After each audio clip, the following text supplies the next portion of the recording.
మనం చెరువులను కాపాడాలి, నీటి వనరులను కాపాడాలి. నీరు చెరువుల్లోకి చేరకపోవడం వల్ల జనావాసాల్లోకి వచ్చేస్తోంది. అవును. అలాగే పట్టణం అంతా కూడా నీటిలో మునిగిపోతుంది. అనేక కారణాలు ఉన్నాయమ్మా. ఇది కేవలం చెరువుల్లో ఆక్రమణ ఒకటే కాదు. మనం సిటీలో చూస్తే మనకున్న డ్రైనేజ్ సిస్టమ్ ఆల్రెడీ ఇప్పటికే అది పీక్ ఫ్లోలో జరుగుతూ ఉంటుంది.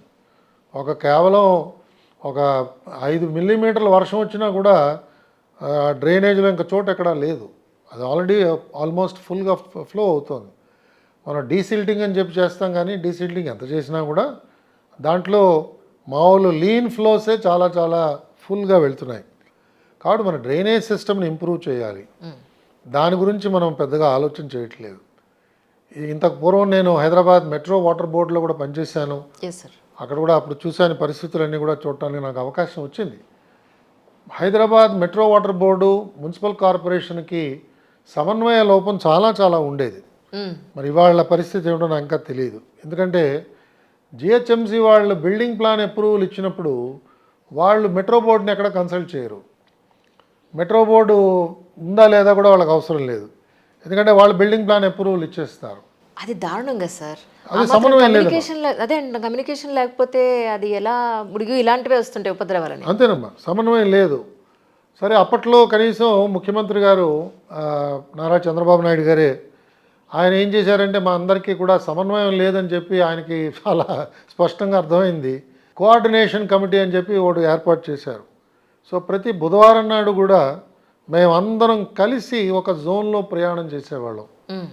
అంటే హైదరాబాద్ మున్సిపల్ కార్పొరేషన్ చైర్మన్ ఆయన ఆధ్వర్యంలో చెప్పాలంటే మున్సిపల్ కమిషనరు, అలాగే ఆ రోజుల్లో ఉన్న హూడా వైస్ చైర్మను, జిల్లా collector, Hyderabad metro water board MD, తర్వాత ఆర్టీసీ ఎండి, ఇలా ఎలక్ట్రిసిటీ బోర్డు సూపరింటెండింగ్ ఇంజనీర్ లేదా చీఫ్ ఇంజనీరు అందరం కలిసి ఒక జోన్లో ట్రాఫిక్ డీసీపీ గారు, లేకపోతే కమిషనర్ పోలీసు అందరం కలిసి ఒక జోన్లో ప్రయాణం చేసి, ఒక వెహికల్లో ప్రయాణం చేసి ఆ జోన్లో కోఆర్డినేషన్ సమస్యలు ఎక్కడెక్కడ ఉన్నాయి. ఉదాహరణకి నిధులు ఉన్నాయి కాబట్టి మున్సిపల్ కార్పొరేషన్ ఒక ఫ్లైఓవర్ వేసేస్తుంది. ఫ్లైఓవర్ వేసేస్తుంది, కానీ ఆ వేసేసిన ఫ్లైఓవర్ దారిలోనే మెట్రో బోర్డు వాటర్ లైన్ ఉంటుంది. ఆ వాటర్ లైన్కి ఇంతకు పూర్వ పరిస్థితుల్లో ఆ వాటర్ పైప్ లైన్కి పెద్ద కుషన్ ఎక్కువగా ఉండదు. కానీ ఇవాళ అక్కడ ఫ్లైఓవర్ వచ్చేటప్పటికి అనేక వెహికల్స్ ఆ పైప్ లైన్ నుంచి వెళ్తుంది. సో పైప్ లైన్ బర్స్ట్ అయ్యే అవకాశం ఉంటుంది. సో మెట్రో బోర్డు ఎండి గారు ఏం చెప్తాడంటే, అయ్యా నా పైప్ లైన్ అక్కడ ఉందండి, ఈ పైప్ లైన్ మనం షిఫ్ట్ చేయాలి, షిఫ్ట్ చేసి కొంచెం డీప్గా నేను వేసి వెళ్ళిపోతాను, కాబట్టి ఈ షిఫ్టింగ్కి నాకు కావాల్సిన ఖర్చు మీరు ఇవ్వాలి అంటే, అప్పుడు జిహెచ్ఎంసీ మున్సిపల్ కమిషనర్ గారు అంటాడు, నా ఎస్టిమేట్లో ఇది లేదు. ఇవన్నీ మాకు జరిగిన తంతు, నేను ఎక్కడా కూడా కల్పితం ఎక్కడా లేదమ్మా. తర్వాత దాంట్లో మధ్యలో ఎక్కడో ఒక ట్రాఫిక్ మన స్ట్రీట్ లైట్ ఉంటుంది. ఎందుకంటే అక్కడ ఇంతకుముందు అక్కడ ఏమీ వెహికల్స్ లేవు కాబట్టి అక్కడ స్ట్రీట్ లైట్ ఉంది. ఇప్పుడు అది వెహికల్స్కి అడ్డంగా వస్తుంది. సో స్ట్రీట్ లైట్ మార్చమని చెప్తారు ఎలక్ట్రిసిటీ అతన్ని. ఆయన అంటాడు, అయ్యా నా స్ట్రీట్ లైట్ షిఫ్ట్ చేయాలంటే ఇంత అవుతుంది నాకు అంటాడు. ఈ ఖర్చు ఎవరు ఇవ్వాలి? ఇలా మనకి ఉండేవి. ఉన్నప్పుడు అందరి ప్రయోజనాన్ని దృష్టిలో పెట్టుకుని ఎవరి దగ్గర ఎలాంటి డబ్బులు ఉన్నాయో కొంత అంచనాకు వచ్చిన తర్వాత, పరస్పరం ఒకరి మీద ఒకరికి అభిమానం పెరిగి గౌరవం పెరిగిన తర్వాత కేవలం నా డిపార్ట్మెంట్ గురించే నేను ఆలోచన చేయడం తగ్గించుకుని ఇతర డిపార్ట్మెంట్ల గురించి కూడా ఆలోచన చేస్తూ, తప్పదు ఈ పైప్ లైన్ మార్చాలి, ఇక్కడ జిహెచ్ఎంసీ వాళ్ళకి డబ్బులు ఖర్చు పెట్టడానికి వాళ్ళ దగ్గర లేవు, సరే మంచిది నేను చూస్తాను ఎలా చేయాలో, నాకేదో వేరే స్కీమ్ ఏదో వచ్చే అవకాశం ఉన్నది, దాంట్లో దీన్ని నేను మీట్ అవుతాను, కానీ నేను పైప్ లైన్ షిఫ్ట్ చేస్తాను అని నేను ఒక రకమైన నిర్ణయానికి వచ్చి సమిష్టిగా వారందరితో కూడా ఏకీభవించేటప్పటికీ ఆ ఫ్లైఓవర్ వాడకానికి మనం ప్రజలకి దాని వాడకం తీసుకురావడానికి అవకాశం ఉంటుంది. ఈ విధంగా సమన్వయం అమ్మ. ఇలా చాలా చాలా విషయాల్లోకి వెళ్ళేవాళ్ళం. ప్రతి బుధవారం నాడు పొద్దున్న 7ంటికి వెళితే సుమారు 11, 11:30, 12 దాకా కూడా ఇలాగే వెళ్ళేవాళ్ళం. ఆ సంబంధిత లోకల్ జోనల్ కమిషనర్ గారు ఈ మీటింగ్ మినిట్స్ అన్నీ కూడా రికార్డ్ చేయడం చేసి ఆ మినిట్స్ అన్ని డిపార్ట్మెంట్స్కి పంపించడం, ఆ డిపార్ట్మెంట్స్ అన్నీ కూడా వాటి మీద యాక్షన్ తీసుకోవడం, ఆ విజిట్ అయిపోయిన తర్వాత ఆ ప్రాంతంలో ఉన్న జర్నలిస్ట్ అందరినీ కూడా కూర్చోపెట్టి వారందరికీ వివరించడం, పర్ఫెక్ట్. ఫీడ్బ్యాక్ లాగా ఇవ్వడం, వాళ్ళకు కూడా తెలుస్తుంది, వాళ్ళు ప్రజలకు చెప్తారు. కరెక్ట్. ఎక్కడెక్కడ కొంత ప్రజల యొక్క భాగస్వామ్యం ఉన్నదో ప్రజలకు కూడా చెప్పడం, so that is perfect work sir actually. ఆ విధంగా జరగాలి. బట్ ఈ మధ్యకాలంలో అలా జరుగుతున్నట్టుగా లేదు. ఇది చాలా చాలా అవసరం. అంటే మనకి దురదృష్టం ఏమిటంటే పరిపాలనలో మా అందరికీ మసూరిలో ట్రైనింగ్ డేస్ నుంచి చెప్తూ ఉంటారు ఏమిటంటే, నువ్వు ఏదైనా ఒక ఉద్యోగంలోకి వెళ్ళినప్పుడు నీ ముందు పనిచేసిన అతను ఏ మంచి పనులు చేశాడో అవన్నీ కొనసాగించేటట్టుగా నువ్వు చూసుకో. ఎంత గ్రేట్ పాయింట్ సార్ అది. ఆయన చేశారు కాబట్టి ఆయన చేసింది నేను ఎందుకు టచ్ చేయాలి, లేదా వాళ్ళది నేను కంటిన్యూ చేయాలా, నా మార్కు నేను చూపించుకోవాలి, వాళ్ళు చేసింది నేను ఎందుకు చేయాలి, ఇలాంటివి లేకుండా ఇది ఒక గొప్ప, ఇది పెద్ద జాడ్యం మా వాళ్ళలో ఉంది. నేనేదో చేసేసాను, నేనేదో పొడి చేసేసాను అనుకుంటాడు. అది చాలా తప్పు. అంతేకాకుండా మా అందరికీ ఎప్పుడు చెప్పేది ఏమిటంటే, ఒక 6 నెలల వరకు కూడా నీ పూర్వం పనిచేసిన అధికారితో నువ్వు సంబంధాలు పెట్టుకో. నువ్వు అర్థం చేసుకున్నట్టుగా ఆయన అర్థం చేసుకున్నాడా, లేదా నువ్వేమన్నా తప్పు అర్థం చేసుకుంటున్నావా అన్నది ఎప్పటికప్పుడు మనం వెళ్ళి కంపేర్ చేసుకుంటూ ఉంటే ఒక సరైన పందాలోకి తీసుకెళ్ళడానికి అవకాశం ఉంటుంది. జిల్లా కలెక్టర్గా కూడా ఇలాగే చేయాలి, సబ్ కలెక్టర్ కాలం నుంచి అలా చేయాలి. అప్పుడు ఏమవుతుందంటే ప్రజలందరికీ కూడా పరిపాలన సజావుగా జరుగుతున్నది, కృష్ణానదిలో నీళ్లు ఎలాగైతే ప్రవహిస్తున్నాయో పరిపాలన అంత సాఫీగా నడుస్తున్నది అని ఒక నమ్మకం కలుగుతుంది. ఇదే ఇప్పుడు రాజకీయాలకు కూడా వర్తిస్తుంది సార్. Absolutely yes.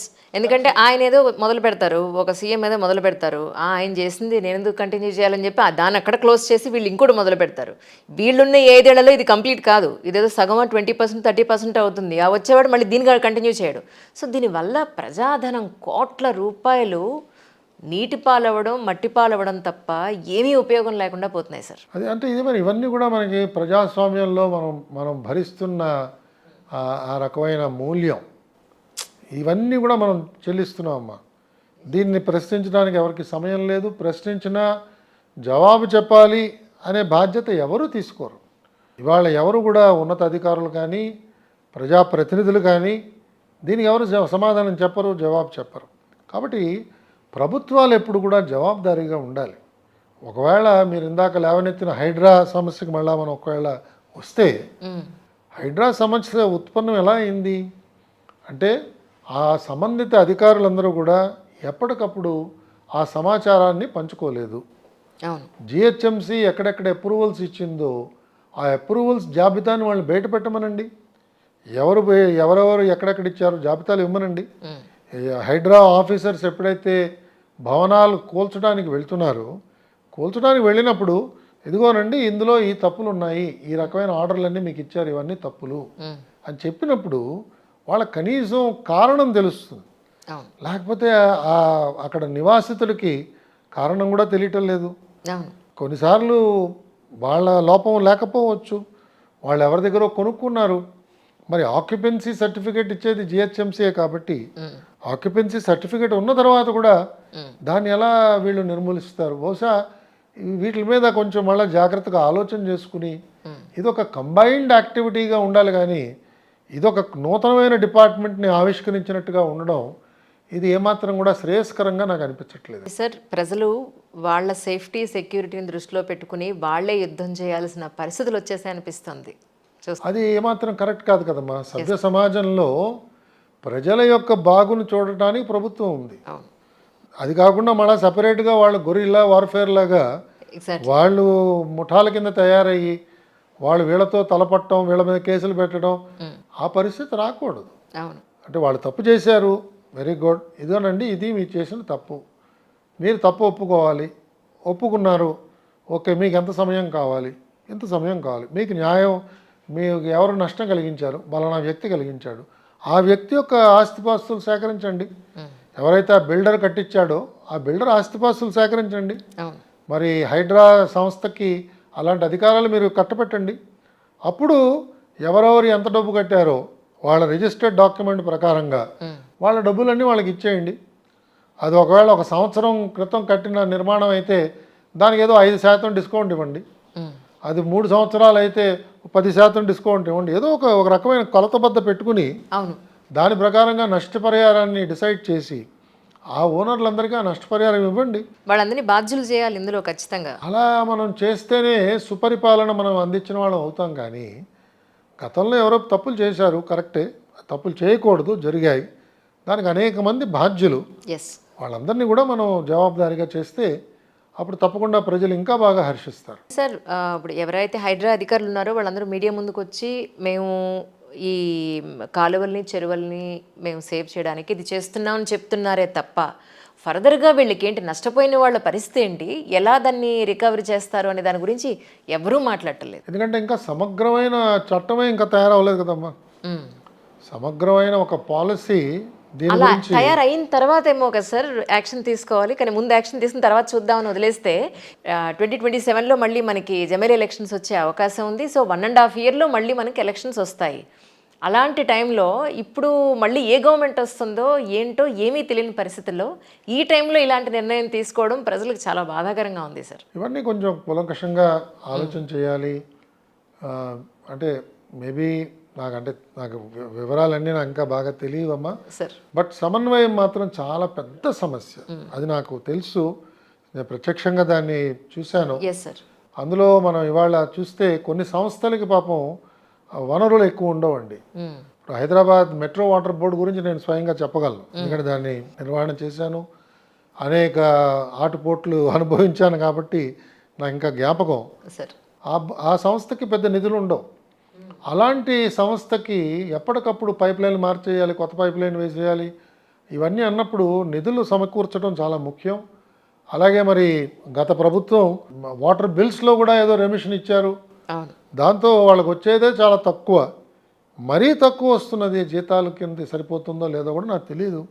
కాబట్టి కొంచెం వీటి నిర్వహణ జరపడానికి కొంత వాటిలో కొంత అనుభవం ఉన్న వాళ్ళని పెట్టుకోవాలి, వాళ్ళ సలహాలు తీసుకోవాలి. ఇవన్నీ కూడా అంత తొందరపాటుతో నిర్ణయాలు తీసుకోవడం వల్ల ఇది ఏమాత్రం కూడా క్షేమకరమైన పరిస్థితి కాదు.